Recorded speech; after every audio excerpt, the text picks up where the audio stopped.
Welcome back, horror family. This video was recommended by Angel Fernandez in the comments section. In the game The Last of Us 2, the closest there is to a traditional boss fight is when Abby searches in the abandoned bowels of the Seattle hospital for surgical supplies. In it, she comes face to face with a behemoth-like legion of combined infected called the Rat King. In this video, I'm going to discuss what was revealed about the area that the Rat King originated from, and how this mutation could have manifested. First, I want to elaborate on the name the Rat King. A Rat King is a collection of rats whose tails have been knotted or been bound together by one of several possible mechanisms, such as entangling material like hair or sticky substances like sap or gum. In folklore, Rat Kings are associated with superstition and often seen as bad omens, possibly in the game foreshadowing the death of Owen and Mel. It could have also been a symbol of the oncoming war between the Seraphites and the wolves. So where did this horrid amalgamation come from? Nora explains to Abby the ICU wing was where the first of the infected were taken at the beginning of the outbreak. The doctors were unaware of the long-term effects of the disease and placed all the newly infected in one area. This is considered ground zero in the city. The infection in the game is a mutated version of the Cordyceps fungi, a parasite. Let us first explore what that is and how it could have created the Rat King. A fungus is any member of the group of eukaryotic organisms that includes microorganisms such as yeast and molds, as well as the more familiar mushrooms. Similar to animals, fungi are heterotrophs. They acquire their food by absorbing dissolved molecules, typically by secreting digestive enzymes into their environment. It is not very well known that fungi are genetically more closely related to animals than to plants. Fungi do not photosynthesize. Growth is their means of mobility, except for spores, which may travel through the air or water. Fungi are the principal decomposers in ecological systems. One such form of fungi is the genus Cordyceps that includes about 400 different species. Most Cordyceps species are endoparasitoids, parasitic mainly on insects and other arthropods. When a Cordyceps fungus attacks a host, the mycelium invades and eventually replaces the host tissue, while the elongated fruit body may be cylindrical,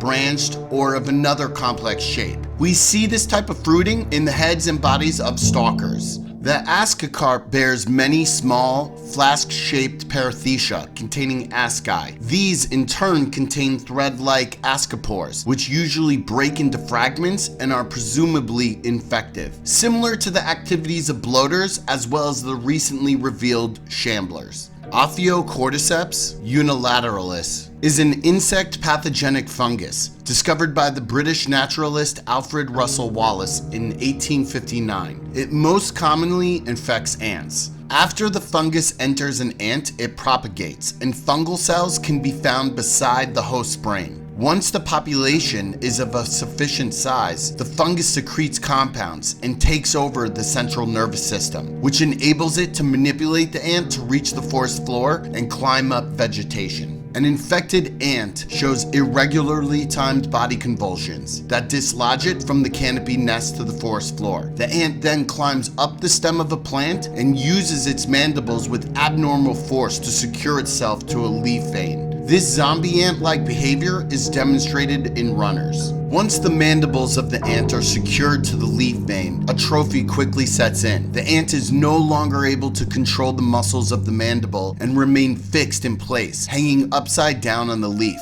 This lockjaw trait is popularly known as the death grip and is essential in the fungus's life cycle. The fungus then kills the ant and continues to grow as its hyphae invade more soft tissues and structurally fortify the ant's exoskeleton. More mycelia then sprout out of the ant and securely anchor it to the plant's substrate while secreting antimicrobials to ward off competition. In the game, it is not uncommon for a stalker to pop out of a fungi-covered wall. This could be the fungi completing its cycle to eventually replace the soft tissue of the human with the protrusions we see in the stalker and clicker. When the fungus is ready to reproduce, its fruiting bodies grow from the ant's head and rupture, releasing spores. Avio, Cordyceps, and related species are known to engage in an active secondary metabolism for the production of substances used as antibacterial agents that protect the fungus host's ecosystem against further pathogenesis during fungal reproduction. This could be a reason why the Cordyceps jumped species in The Last of Us. An event in its environment forced an evolutionary mutation to secure survival, but that could be discussed in another video. So we know from what Nora told Abby that all newly infected at the start of the spread were placed in the ICU wing in the hospital. Possibly people not showing runner-like traits, but exhibiting convulsions, as well as other abnormal behavior, similar to what ants show when first infected. When the hospital was first evacuated, as the disease numbers in the city reached a critical tipping point, these infected bodies were left down in the ICU with no way to spread and nothing for sustenance. The parasite possibly began to utilize the local soft tissue of either dead infected or recently sick, increasing the mycelium, which is basically the vegetative part of the fungi colony, and cohesively combining hyphae, which is the branching structure of a fungus and main mode of growth, absorbing any and all nutrients around it, then created a hive-like body structure to survive. The ICU area, secluded from the rest of the world, formed the feeding pocket left unbothered, until Abby turned on the power in the location, which may have awoken the collective conscious of the creature, alerting it to suitable nutrients to feast on. We see this pocket in the previously locked room when Abby heads to the garage, with a large hole and massive dead bodies and fungal growth around it. Now, my thoughts are, this is only Seattle. How many other cities at the start of the outbreak did the exact same thing? Put the recently infected in one place, then left unattended in an isolated area? If so, are there more rat kings just waiting for the right catalyst to wake up and break free from its hibernation? This interested me when playing the game, and though I am not sure we will be getting a third installment, it is a thought that there are more of these fungal legions hiding in dark, hot places somewhere. Hopefully, we will receive a nice Easter egg in the Last of Us television show. What do you think of my theory on the Rat King? Is it possible there are more out there in the Last of Us universe? Tell me your thoughts in the comment section below, and please remember to like, share, and subscribe. Stay scared.